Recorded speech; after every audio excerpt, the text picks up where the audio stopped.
Hi, I'm Evan Carmichael. Welcome to another edition of Modeling a Masters. I believe that the fastest and most effective way to grow your business is to model the strategies of people who've already done what you're trying to do. So today we're going to look at how the 15th of 17 children who only had 2 years of education went on to become an entrepreneur and one of the founding fathers of the United States of America. This is a story of Benjamin Franklin and the top 3 lessons that you can learn from his success. Benjamin Franklin did not come from a family of prominence. Instead, his family could only afford to send him to 2 years of grammar school, and by the time he was 13, Franklin's father sent him off to apprentice at his older brother's print company. Here, Franklin helped to compose pamphlets, set up type, sell the paper on the streets, and perform other printer-related duties.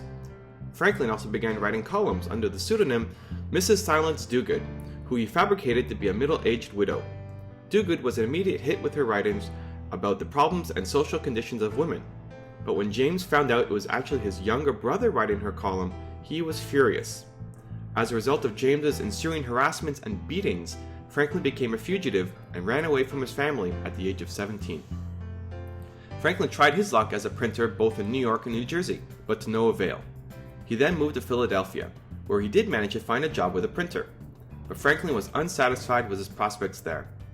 After a brief stint at the printer shop in London, England, Franklin returned to Philadelphia in 1726. 4 years and much borrowed money later, he had finally set up his own printing house. He began to publish a newspaper called the Pennsylvania Gazette, in which he regularly gave himself space to comment on the most pressing social issues of the time. He cultivated an image of himself as an intellectual and as a productive young man, and his writings were the beginning of what would earn Franklin significant social respect. In 1748, Franklin officially retired from the printing business, although he continued writing literature and satirical essays throughout the rest of his life. He began to take a more formal role in public life, becoming councilman, justice of the peace in Pennsylvania, and elected member of the Assembly. 5 years later, he was appointed Joint Deputy Postmaster General of North America and several other posts. In perhaps his most well-known feat, Franklin began working towards independence as part of the Committee of Five that drafted the Declaration of Independence. In 1787, after he had retired from public office, he attended a series of meetings that would result in the United States Constitution. He became the only founding father to sign all 3 of the country's major founding documents, the Declaration of Independence, the Treaty of Paris, and the U.S. Constitution. By believing in himself and by teaching himself, Benjamin Franklin was able to go from having almost no education to becoming one of the most prominent men in American history. To help you rise to prominence, here are 3 action items that you can learn from Benjamin Franklin. Action item number 1. Always be learning. If you want your company to grow and become successful, you need to continue to grow as an entrepreneur. Invest time and resources into yourself and your team so that you're always learning new skills and pouring them back into your business. When you stop innovating and learning, your business will start to decline. Despite having no formal education, Franklin understood its importance and set out to satisfy his insatiable appetite for knowledge on his own. While his father couldn't afford to send him to school, he nonetheless took the young Franklin on walks to various tradesmen, teaching him about their tools and techniques. His father also exposed him to politics and current affairs, having himself been an active member of his community. By the age of 11, Franklin had taught himself English, French, and Italian, and doggedly chased down any literature he could find. Franklin's endless curiosity helped fuel his business pursuits and his scientific inquiries, and propelled him to the forefront of America's intellectual community. According to Franklin, "It has been useful to me, having learned so much by it is as to be able to do little jobs myself. From a child I was fond of reading, and all the little money that came into my hands was ever laid out in books. Genius without education is like silver in the mine. Without continual growth and progress, such words as improvement, achievement, and success have no meaning." Action item number 2. Don't waste time. How much time do you waste every day? Are you really doing the important things that you need to in order to grow your business? Or are you keeping busy with email, Facebook, Twitter? Successful entrepreneurs don't waste time. When it's work time, they work. Focus your energies on the tasks that will explode your business and ignore the distractions. In his autobiography, Franklin recalls his early days of owning a printing shop, where he was just starting to get set up on his own, and he would often stay in the office working past 11 o'clock at night. If it meant getting a task accomplished on time, Franklin would even stay overnight to do or redo it if that was the case. It is this strong work ethic that carried Franklin through to the end of his career. As one of the most curious and ingenious of America's earliest thinkers, it was no difficult task for Franklin to find something to occupy his time with.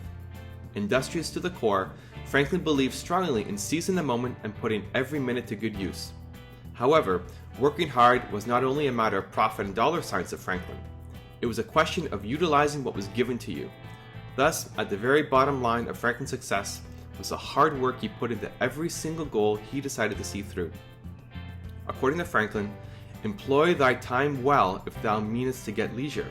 Sloth makes all things difficult, but industry all things easy.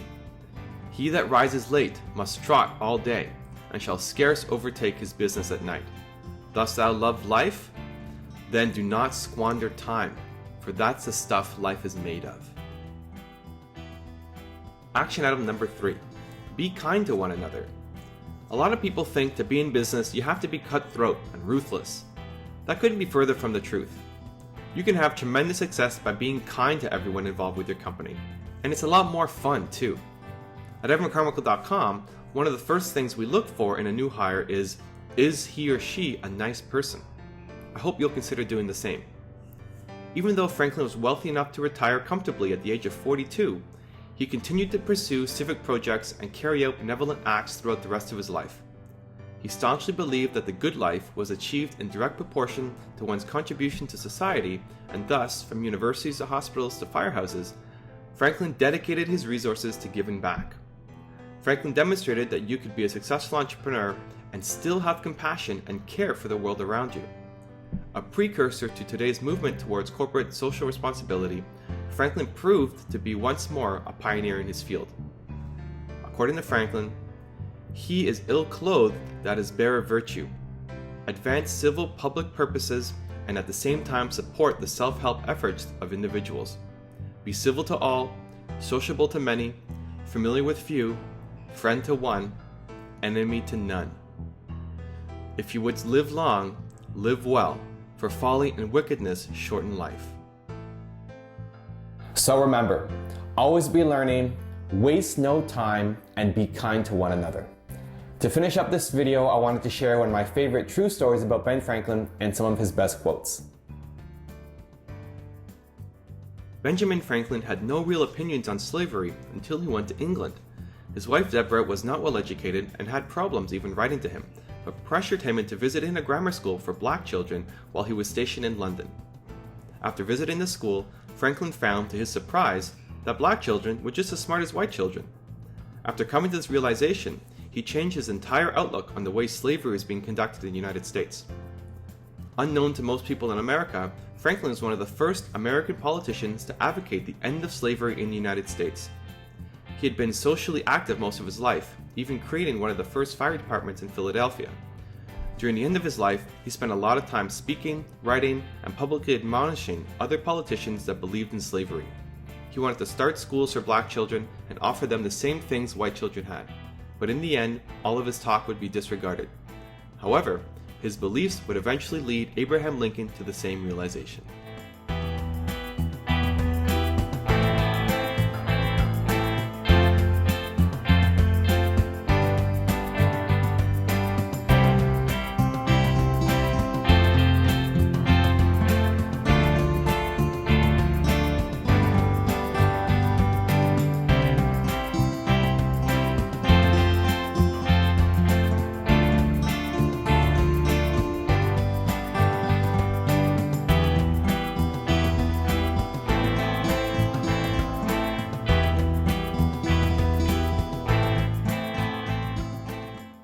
Thank you for joining me for another edition of Modeling Masters. If you like the video and you want to see more, please give it a thumbs up below.